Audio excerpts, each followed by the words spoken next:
Good morning, students. Welcome to the physics class.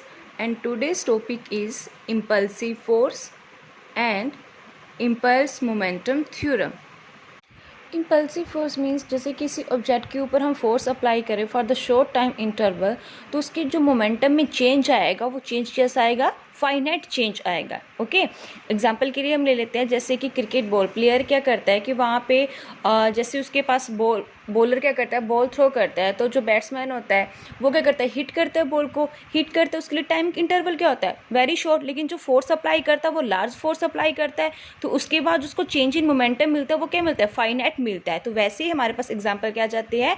Force exerted by a bat while hitting a ball. जैसे कि वो ball को hit करता है तो वहाँ पे कौन सी फोर्स अप्लाई होती है हमारे पास? Impulsive force. Impulsive force means a large force acting for a short time to produce a finite change in momentum. Next is what is impulse. Impulse is defined as the product of the force and the time for which it act. Simply impulse क्या हमारे पास two quantities का product है. First one is force and second one is time. Means कि कितने time के लिए हम किसी ऑब्जेक्ट के ऊपर फोर्स अप्लाई करते हैं. तो simply impulse is product of force and time. Impulse को हम डोनेट करते हैं जे से and it is a vector quantity, so J vector. Second, impulse is equal to the total change in momentum. जितना हमारे पास मोमेंटम में change आएगा वो भी किसके इक्वल होगा? हमारे पास इम्पल्स के इक्वल होगा. Next is impulse can be positive, negative और zero.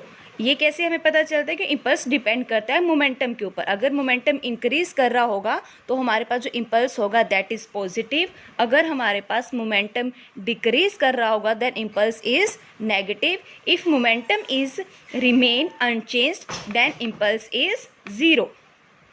Now we will show impulse is equal to the product of average force and time interval for which the force act. Means कि हम क्या show करेंगे? जो impulse है वो किसके equal है? Product of force and time interval. For it consider a force F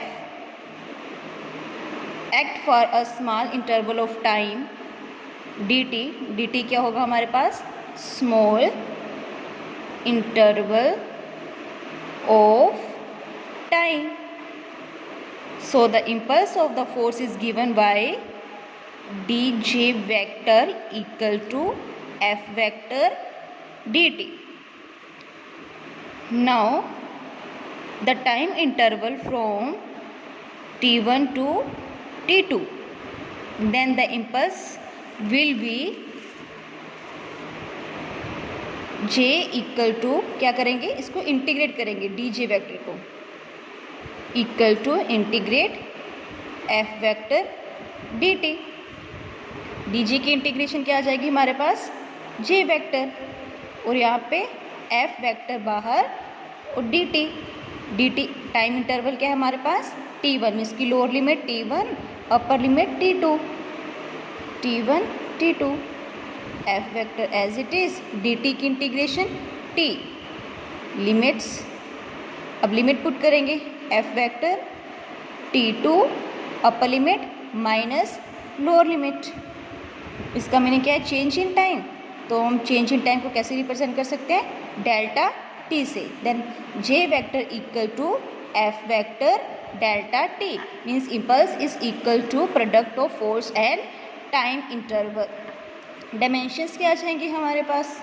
impulse के डायमेंशंस. ठीक है, तो ये फोर्स के डायमेंशंस क्या होते हैं? M L T minus two. T है, टी आ जाएगा यहाँ पे. बेस सेम पावर एड, इसकी पावर कितनी है? 1 minus 2 plus 1 equal to minus 1. Then impulse dimensions of impulse is M L T minus 1. ऐसा यूनिट फोर्स के ऐसा यूनिट न्यूटन. एंड टाइम के second. C G S unit force के time के C G S में second. Next is impulse is equal to change in momentum. यहाँ पे क्या शो करेंगे? जो जे होगा इसकी जो इम्पल्स ऑफ फोर्स होगी वो किसकी इक्वल होगी? Change in momentum. और हम इसे क्या बोलते हैं? Impulse momentum theorem. According to Newton second law of motion, F vector equal to D P vector over D T, इसकी force is equal to rate of change of linear momentum. अब ये D T यहाँ पे चले जाएंगे तो D P vector किसके equal आ जाएगा हमारे पास, F vector D T. Next let, अगर टाइम हमारे पास जीरो है, T equal to zero, then P vector equal to P one vector, T equal to T, यहाँ पे हम सपोज कर रहे हैं, लेट किया हमने ये, P vector equal to P two vector. अब हम क्या करेंगे, विद दिस लिमिट हम इक्वेशन 1 को इंटीग्रेट करेंगे with the help of this limits. Then D P vector, तो पी वैक्टर की लिमिट क्या आ जाएगी, lower limit p1 vector, upper limit p2 vector, f vector बाहर आ जाएंगे, D T lower limit 0, upper limit t, D P की integration क्या आ जाएगी, p वैक्टर, और यहाँ पे लिमिट्स आ जाएगी, upper limit lower limit, f vector as it is, D T की integration t, lower limit upper limit. अब हम क्या करेंगे, लिमिट्स को यहाँ पे पुट कर देंगे। सबसे पहले क्या करेंगे, p में अपर लिमिट पुट करेंगे, वो क्या है p2, तो यहाँ पे आ जाएगा p2 वैक्टर माइनस, अब p वैक्टर में क्या अप्लाई करेंगे, lower limit p1 vector, f vector as it is, यहाँ पे upper limit t minus zero, ये t माइनस ज़ीरो इसकी चेंज इन टाइम आया यहाँ पे, तो इसको कैसे रिप्रेजेंट करते हैं, f vector delta t। Okay, तो हमने पहले क्या निकाला, जो हमारे पास f वेक्टर डेल्टा t है वो किसके इक्वल होता है, j वेक्टर के इक्वल, मीन्स की इम्पल्स के इक्वल, यानी p2 वेक्टर minus p1, p for momentum, j vector equal to p2 minus p1, means impulse of force is equal to change in momentum of the body, and this is also known as impulse momentum theorem. Okay, thank you and have a nice day.